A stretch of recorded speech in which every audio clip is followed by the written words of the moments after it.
Maurice Decker, fidèle quoi qu'il en coûte. Conclusion. Jésus-Christ, le prince de la fidélité. Ce premier épisode de la vie du prophète Élie nous a permis de mettre en lumière et de développer quelques enseignements importants sur l'apprentissage d'une fidélité inconditionnelle envers Dieu. La baisse des eaux du torrent de Kérit jusqu'à ce qu'elle soit finalement à sec n'a apparemment pas perturbé la foi du prophète dans la fidélité de son Dieu. Par contre, sa réaction à la réception du message de Jézabel, signant sa condamnation à mort, 1 Roi 19, 2-3, nous montre que le prophète a essuyé une défaillance sévère dans ce même domaine quelques années plus tard, que celui qui pense être debout prenne garde de tomber. 1 Corinthiens 10, 12. Les circonstances difficiles du torrent n'ont pas modifié la qualité de sa relation avec l'Éternel, n'ont pas entamé son obéissance et l'ont remarquablement préparé à aborder l'étape suivante de Sarepta. Peut-être y a-t-il eu des combats intérieurs, mais Élie a su tenir ferme dans sa foi au Dieu vivant qu'il servait. Le Saint-Esprit travaille continuellement et avec un doigté parfait au développement en nous d'une foi authentique et vigoureuse et d'une fidélité d'en haut se traduisant en solidité et en stabilité à toute épreuve. Nous voir lui faire pleinement confiance même lorsque nous ne comprenons plus rien à ses méthodes et que nous devons mettre notre petite logique humaine au panier. Telle est la sainte ambition de notre Dieu pour nous. Lorsque, dans nos circonstances difficiles, nous nous appuyons coûte que coûte sur sa souveraineté absolue et sans défaut, sur sa justice, sa sainteté et son amour immuable et parfait, en continuant à lui obéir malgré tout, nous réjouissons son cœur de Père et tendons vers l'accomplissement du grand et glorieux dessein qu'il s'est fixé pour nous. Nous rendre semblables à l'image de son Fils, afin que son Fils soit le premier-né d'un grand nombre de frères. Romains 8, 29. Quand nous confessons, même à travers nos larmes, qu'il n'est jamais dépassé par les événements et qu'il ne saurait se tromper un seul instant dans ce qu'il fait ou permet, notre fidélité balbutiante rend hommage à sa parfaite et immuable fidélité. Mais qui est suffisant pour ces choses ? Nous est-il possible d'atteindre, même progressivement, l'objectif d'une telle fidélité ? Si nous regardions à nous-mêmes et à nos propres forces, cette question n'aurait même pas lieu d'être posée. Mais sans la moindre hésitation, nous répondons oui, dans la mesure où nous nous débarrassons de tout fardeau et du péché qui nous cerne si facilement de tous côtés, et courons avec endurance l'épreuve qui nous est proposée. Premièrement, gardant les yeux fixés sur Jésus, Hébreux 12, 1-2. Voilà la pensée clé qui nous a accompagnés tout au long de notre réflexion. Arracher nos regards si facilement rivés sur le torrent dans tout ce qu'il peut représenter pour nous aujourd'hui et les jeter sur Jésus. Le texte grec est très fort puisqu'il additionne deux prépositions. Apo, en partant d'eux, et de eis plus accusatif, vers avec mouvement. Détournant les regards vers Jésus rend mieux cette idée de mouvement si présente dans ce verset. C'est une invitation à l'effort, à une certaine violence mentale et morale pour ne pas nous laisser hypnotiser, absorber, imprégner, alourdir par tout ce qui tente de nous freiner dans la course de la foi vers la perfection en Jésus-Christ en captivant notre regard et nos pensées. Deuxièmement, qui est l'auteur de la foi ? Le terme « archégos » est riche de sens. Jésus est le conducteur, le prince, l'initiateur, le pionnier de la foi. Alfred Kuhn traduit « Il est notre chef de file ». Petit a. Il nous a tout d'abord précédés sur le chemin de la foi durant son ministère terrestre. Il nous a montré l'exemple et ouvert le chemin, se confiant continuellement et totalement dans le Père, et lui manifestant une parfaite fidélité en tout temps et en toutes circonstances jusqu'à sa mort sur la croix. B.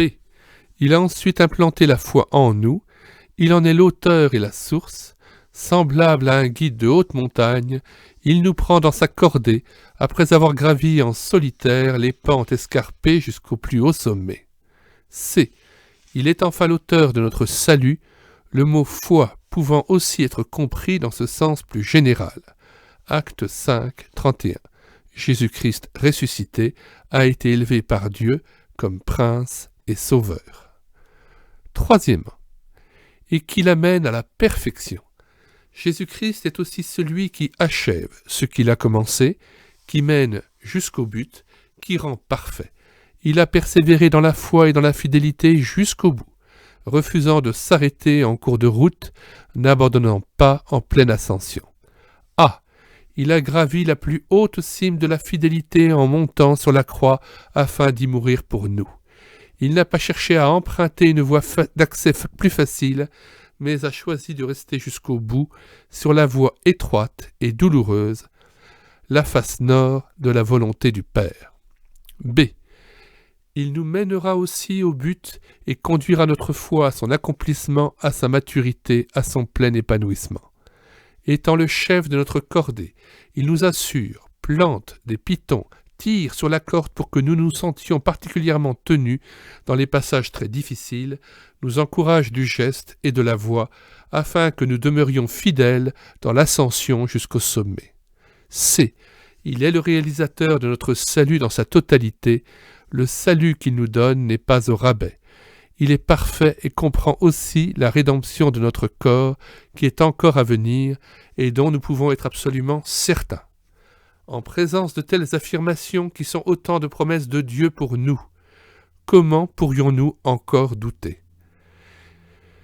J'ai eu l'occasion de visiter les ruines de la cité de Pompéi qui, comme sa voisine Herculanum, fut totalement enfouie sous la lave incandescente et les cendres projetées par le Vésuve en l'an 79. Lors des fouilles intensives qui ramenèrent peu à peu une grande partie de cette cité à la lumière du jour, on découvrit de nombreux cadavres pétrifiés d'hommes et d'animaux. Celui d'un soldat suscita une grande émotion. On pouvait déduire de sa position qu'il avait été posté comme sentinelle devant un bâtiment important. La pluie de cendres s'était mise à tomber et l'avait peu à peu enseveli. Il était mort, sans doute asphyxié, alors qu'il se tenait immobile à son poste, fidèle aux ordres de son chef. Que nous allions vers le Seigneur par la mort, ou que nous soyons enlevés à sa rencontre dans les airs, 1 Timothée 4,17, veillons afin de paraître debout et fidèles dans sa glorieuse présence. Soyons fidèles dans les moindres choses pour pouvoir l'être également dans les grandes. Luc 16, 10. Une petite chose est une petite chose, mais la fidélité dans les petites choses est une grande chose. Hudson Taylor. Sois fidèle jusqu'à la mort, et je te donnerai la couronne de vie. Apocalypse 2, verset 10.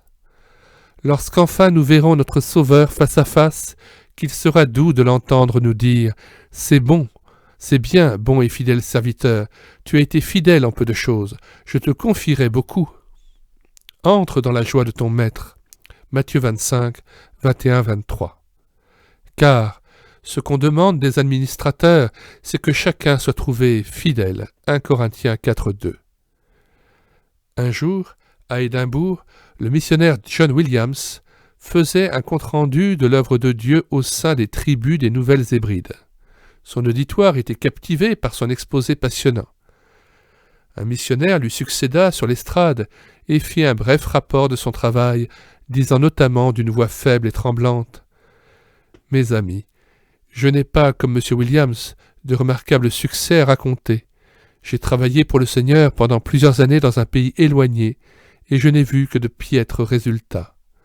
Mais ce qui me console, c'est que lorsque le Maître viendra faire rendre compte à ses serviteurs, il ne dira pas « C'est bien, bon et fructueux serviteur », mais « C'est bien, bon et fidèle serviteur ». J'ai essayé d'être fidèle. Note 1. Tiré de notre pain quotidien, Radio Bible Classique, Québec. Dans cette perspective à la fois heureuse et solennelle, appliquons-nous à travailler en serviteurs fidèles et prudents, Matthieu 24, verset 45, continuellement encouragé par cette merveilleuse promesse. Il vous affermira aussi jusqu'à la fin pour que vous soyez irréprochables au jour de notre Seigneur Jésus-Christ. Dieu est fidèle, lui qui vous a appelé à la communion de son Fils Jésus-Christ notre Seigneur. 1 Corinthiens 1, 8 à 9. Quand même des combats, je verrai la fureur dresser devant mes yeux le plus hideux emblème. Calme, je resterai, sans fléchir sous la peur. Je prierai Dieu quand même. Quand même, sous les coups brisés par la douleur, je sonderai du mal l'insoluble problème. Ma confiance en Dieu raffermirait mon cœur, je le croirai quand même.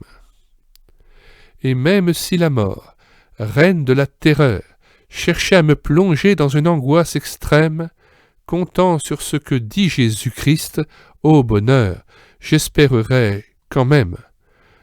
E. M. Caldesing, 1875-1969. Je remercie chaleureusement M. Maurice Decker de m'avoir permis personnellement de lire les 3 ouvrages qu'il avait rédigés, à savoir « Fidèle quoi qu'il en coûte »,« Le découragement, un chemin pour en sortir » et « De l'amertume à la grâce ». Ces 3 ouvrages sont vraiment 3 pépites d'or 24 carats que j'ai vraiment eu beaucoup de plaisir à lire. Ils étaient épuisés et en rupture de stock, et c'est pourquoi cette chaîne, légitimement, a permis de pouvoir les remettre en honneur et de les mettre à la connaissance du grand public. Et je rappelle à toutes fins utiles que le but de cette chaîne YouTube est la volonté de remettre en honneur les ouvrages patrimoine du christianisme non réédités et en rupture de stock, afin qu'ils ne se perdent pas mais continuent à enrichir de leur contenu précieux l'Église de Jésus-Christ pour l'édification du plus grand nombre, mais aussi dans un but d'évangélisation. Amis auditeurs, au revoir à tous et à bientôt, que le Seigneur vous bénisse.